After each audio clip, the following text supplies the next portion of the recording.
Hello everyone. In this class, I'm going to discuss about the continuation part of protozoa, in which I'm going to discuss about the locomotion in protozoa. As we all know, locomotion is nothing but movement of an organism from one place to the another place, in common words.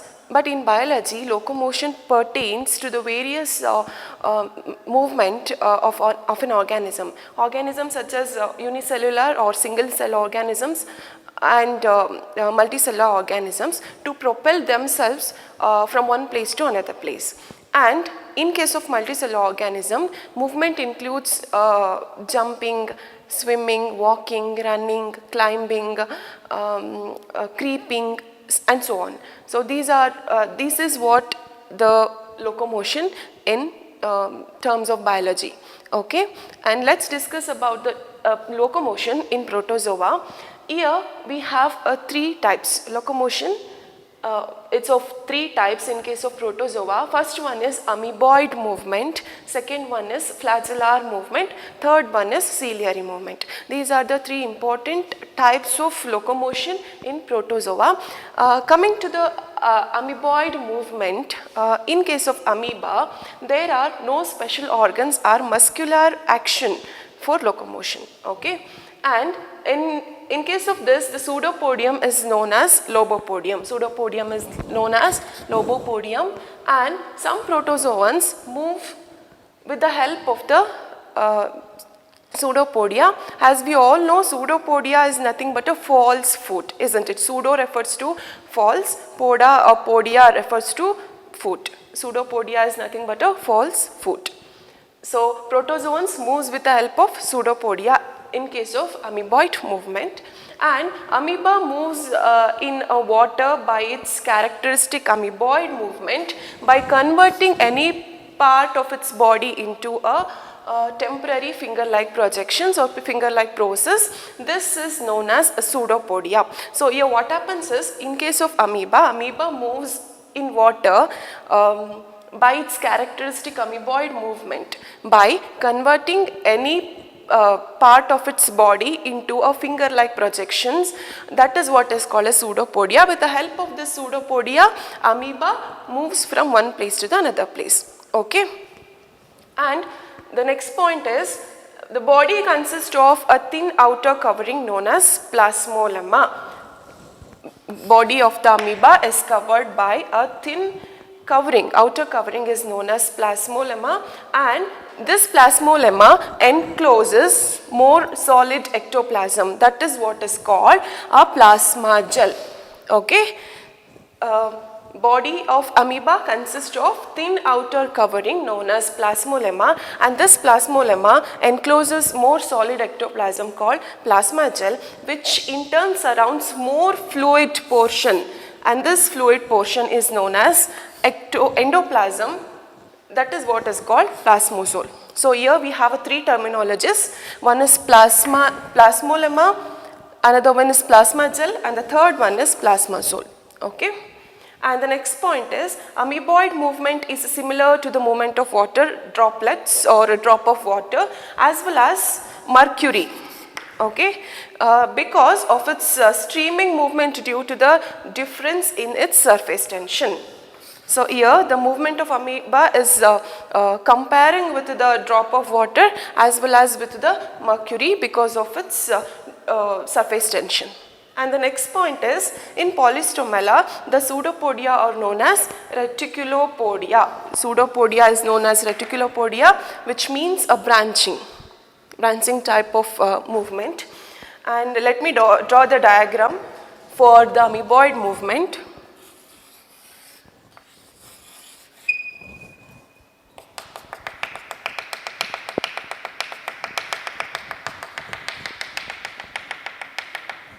So this is the outermost covering called as plasmolemma, and followed by this outer thin covering we have plasma gel, then the innermost structure or the part is called plasmazole. Plasmazole. Okay, this is what the layers or the parts of amoeba body, and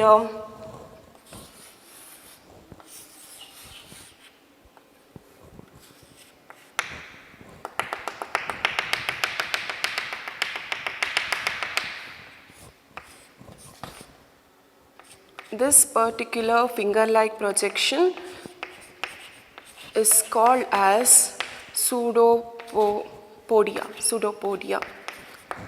Okay, so this is the finger-like projection.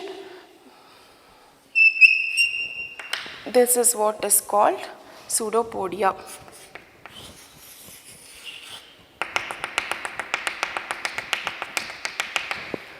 So this is what the diagrammatic representation of amoeboid movement. Here you have to remember the movement of an amoeba by converting any parts of its body to like a finger-like projection. That is what is called pseudopodia. This structure is called as a pseudopodia.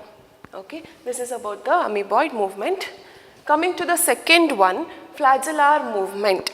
Okay, flagellar movement. Here flagella are the locomotory organelles for flagellate protozoans such as Euglena. Okay, here the flagella are the locomotory structures or the organelles for flagellate protozoa like Euglena. Example is Euglena. Then these are thread-like projections on the cell surface. These are the thread-like projections on the cell surface. Flagella consist of an elongated axial filament. Okay, it consists of an elongated axial filament called axoneme, which encloses by an outer sheath. And the next point, Euglena moves by a rapid lashing movement. It moves by a rapid lashing movement. So what is this lashing movement? Lashing movement is nothing but a swift movement or a sweeping movement, we can say. So here the Euglena, organism Euglena moves by a rapid lashing movement of the single flagellum, which is placed at the anterior end of the body and is known as dactylum. Next point, flagella need liquid medium for the locomotion. As we all know, it needs a liquid medium for the locomotion. And in many cases, flagella acts as a small oar. And the next point is the most plausible mechanism, as suggested by a scientist called Lawrence, is that the basic function of the flagellum. So the basic function of the flagellum is to produce rotation of the organism on its major axis. Along with a mechanism which directs the animal. So this is about the flagellar movement. Okay, and this is the diagrammatic representation for the organisms, that is Euglena's movement. Here this is the direction of the locomotion, and this is the direction of the water, and the direction of the locomotion. And here you can see this is what the direction, backwards. That's why this is called as backward stroke or recovery stroke. Okay, then coming to the next one, here it is a forward stroke, for forward movement we can say, and it is also called as effective stroke. And this is the diagrammatic representation for flagellar movement. And the last one is ciliary movement, last type of locomotion in protozoa, that is ciliary movement. Here cilia are very short filament arising from the basal bodies of the ectoplasm. Here the cilia are the organelles or the locomotory structures for some protozoans.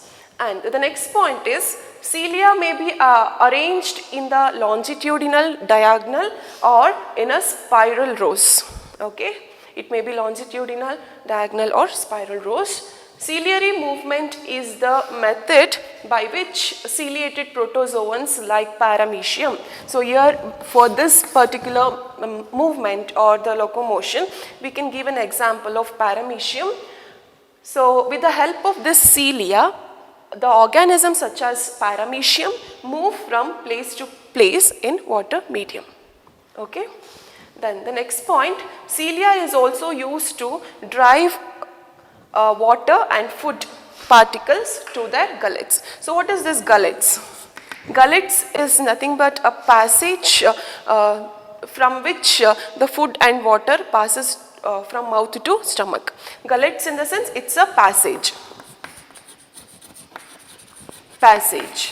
or a space we can say. So through this passage the food materials as well as the water enters from mouth to stomach. Okay. And the next point, cilia beat backwards. If the cilia beat backwards, the animal pulls forward. Okay. Cilia beat backwards, pulling the animal forward, and it is capable of swimming backward by reversing the action of its cilia. So the thing is, if the cilia beats backward, the animal can move forward and the process will be vice versa. Okay. If the cilia beats forward, animal can move backward in the water medium. Okay. So that's why they have the ability or capacity to swim backward. Understood? This is about the ciliary movement. So these are the three major types of locomotion in case of protozoa, phylum Protozoa. And the first one is amoeboid movement, second one is flagellar movement, third one is ciliary movement. And these are the diagrammatic representation for the locomotion. So the next topic is reproduction in protozoa. So here reproduction is here we have two types. One is sexual reproduction, another one is asexual reproduction. And when we talk about the reproduction in protozoa, as I told you before, we have two types, the sexual reproduction and the asexual reproduction. Here asexual reproduction is by fission. Okay, asexual reproduction is by fission and the sexual reproduction is by conjugation. So what is this asexual reproduction? Asexual reproduction is a type of reproduction in which there is no fusion of gametes. There is no fusion of gametes. Gametes does not involve in the reproduction. That is what is called asexual reproduction. Coming to the sexual reproduction, as we all know, fusion of gametes will be there. That's why it is called as sexual reproduction. So let's start with the fission. So as I told you before, reproduction in protozoa, here we have two types of reproduction, that is asexual reproduction and sexual reproduction. Under asexual reproduction we have two types, binary fission and the multiple fission, and in sexual reproduction we have conjugation, the single type of reproduction. So what is fission? A type of asexual reproduction in which a fully grown parental body or the parental organism divides into two or more than two daughter cells. So fission in the sense it's a division, we all know that, and fusion is combining or coming together, isn't it? So fission is a asexual reproduction in which a fully grown or we can say adult parent or parental organism undergo division into two. It may be two or more than two daughter cells. It will go division, it will undergo division and produce two daughter cells or more than two daughter cells. That is what is called the fission. Fission is nothing but the division. And here on the basis of the number of daughter cells produced, fission is of two types. One is binary fission, another one is multiple fission. So here the reproductive unit is all parental body, okay, and there is no involvement of the gametes and all. That's why this particular fission comes under asexual reproduction. And here, as I told you before, on the basis of the number of daughter cells produced, fission is of two types. One is binary and the second one is multiple fission. So as the name says, binary fission, binary, bi refers to two, isn't it? So two divisions, binary fission, two divisions. So in which you are going to get two daughter cells, and multiple, as the name says, many, more than two daughter cells will be produced in case of this particular reproduction. Okay, so let's start with the binary fission. Division of adult parental body into nearly equal daughter cells during the favorable condition. So this seems to be very important. Here what happens is the fully grown parental body undergo division, okay, undergo division. So nearly two equal daughter cells are produced. So this particular process happens during the favorable condition. Okay, then the next point, it is the most simplest and common method of asexual reproduction found in the protists or in the protozoans.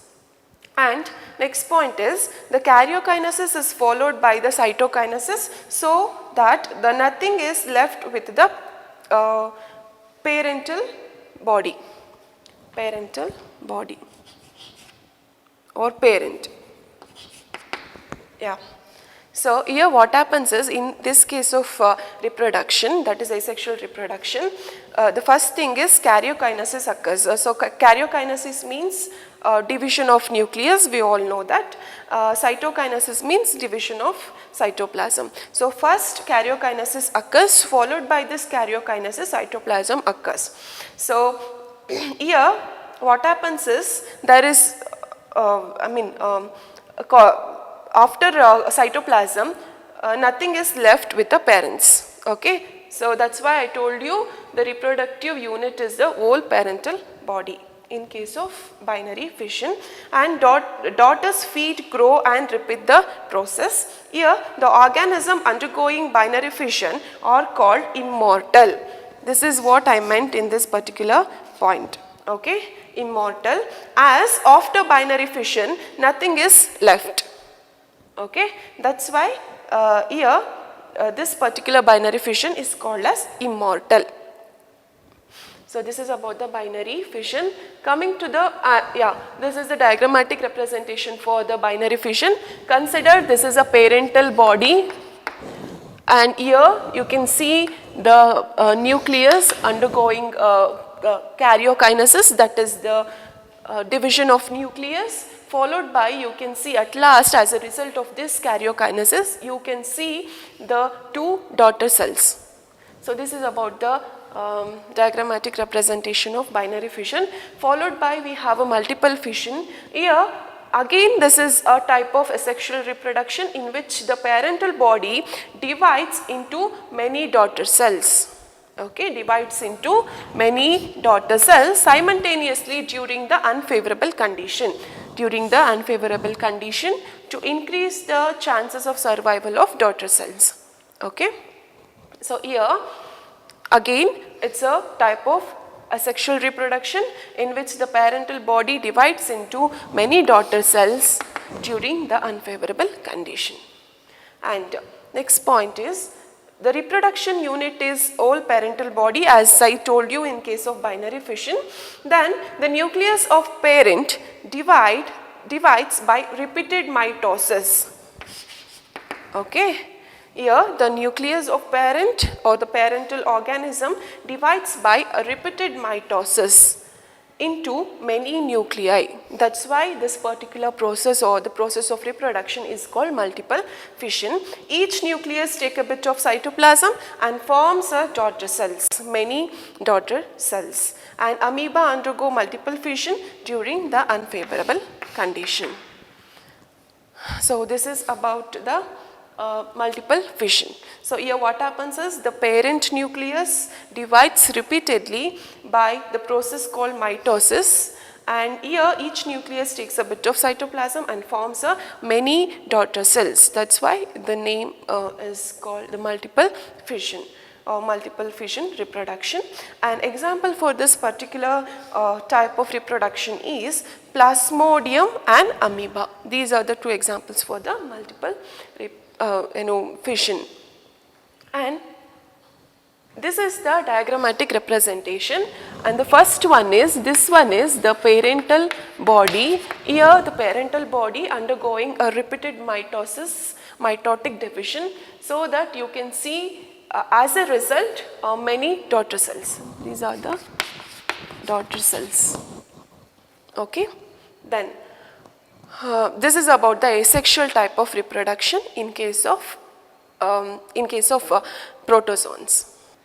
So this is the other type of reproduction in case of protozoa, and it is a sexual reproduction. So under conjugation comes under the sexual reproduction. So what is this conjugation? It means a sexual process, it's a sexual process in which two lower organisms of the same species such as bacteria, protozoans, some algae as well as some fungi exchange nuclear material during a temporary union. Okay. This seems to be very, very important. It undergo a temporary union. Okay. Completely transfers one organism's content in the sense of genetic material or materials or the nucleus to the other organism, or fuse to form a single or one organism. Okay. So conjugation is nothing but it's a sexual process in which two lower organisms of a same species such as bacteria, protozoans, some algae, fungi exchange their nuclear material during the temporary union, completely transfers one organism's contents in the sense the nuclear material or the genetic material to the other organism. So this is what is called the conjugation. In other words, we can say it as conjugation involves the temporary union of two individuals. That is what is called conjugants. The two individuals is called conjugants. Okay. So here what happens is the temporary union or the temporary combining of the organisms, lower organisms of a same species such as bacteria and protozoans, algae, fungi takes place, and during this process exchange of genetic material takes place in order to combine with each other or transfer one organism's content to the other organisms, or and also fuse to form a single organism. Okay. Here we have two types of nucleus. One is meganucleus and the micronucleus. So here meganuclei disintegrates. It disintegrates and disappear into the cytoplasm. As I told you before, here we have two types of nucleus. One is meganucleus and the micronucleus. This meganucleus disintegrates and disappears into the cytoplasm. And coming to the next point, the micronucleus enlarges and undergoes two mitotic division. So the micronucleus enlarges and it undergoes two mitotic division, forms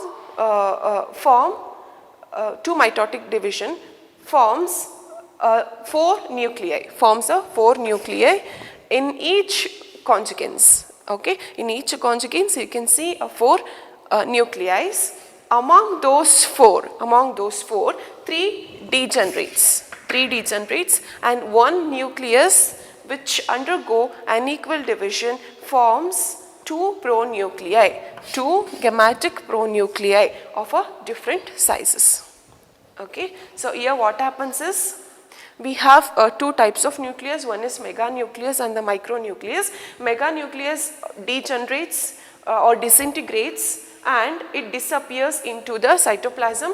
Coming to the micronucleus, it enlarges and undergoes two mitotic divisions, forms four nuclei in each conjugates. In each conjugates you can see the four nuclei after mitotic division, and followed by these four nuclei. Out of this four, three degenerates and one nucleus which undergo unequal division and forms two pronucleus of different sized. Different sized pronucleus means one is a larger one, another one is a smaller one. Here out of these two pronucleus or nuclei, the smaller pronucleus is active and migratory. Smaller pronuclei is active and migratory, they can move, while the larger one remains stationary without movement. That's why it is called as stationary nucleus. One is migratory nucleus which is active, they can move. Another one is the larger one which is stationary without any movement, that is a stagnant one. And the next point, the migratory pronucleus of each conjugate get exchanged, and then after the exchange they fuse with meganucleus. Now two individuals separates and are called X-conjugates, and they are called X-conjugates. Each undergoes a further two division and forms 4 daughter cells. Okay. So here, as I told you before, this is the sexual type of reproduction, that is conjugation. Here what happens is the two lower organisms of a same species such as bacteria, protozoa, fungi and some algae, they exchange their nuclear material or the genetic material during the temporary union. Okay, it's a temporary union process. Here completely transfers one organism's content, in the sense genetic material or the nuclear material, to the other organisms.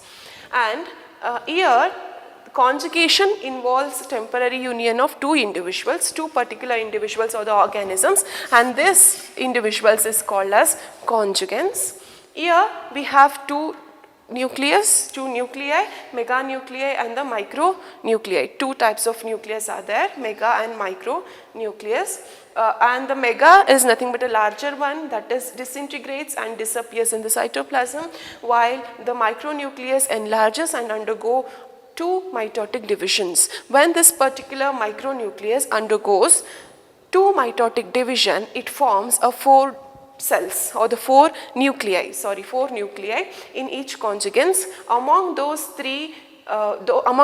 4, 3 degenerates and 1 nucleus which undergo unequal division, forming a 2 pronuclei of different sized. Okay, and one is a smaller one, another one is a larger one. Smaller pronucleus is active migratory, while the larger pronucleus remains stationary without any movement. They can't move. And the migratory pronucleus of each conjugates get exchanged, then they fuse with meganucleus. Now two individuals separates and helps in the formation of 4 daughter cells. This is what the conjugation. This is the diagrammatic representation of conjugation. Here you can see the two individuals of same species undergoing division. Finally, as a result, it produces 4 daughter cells. So this is what is called X-conjugates.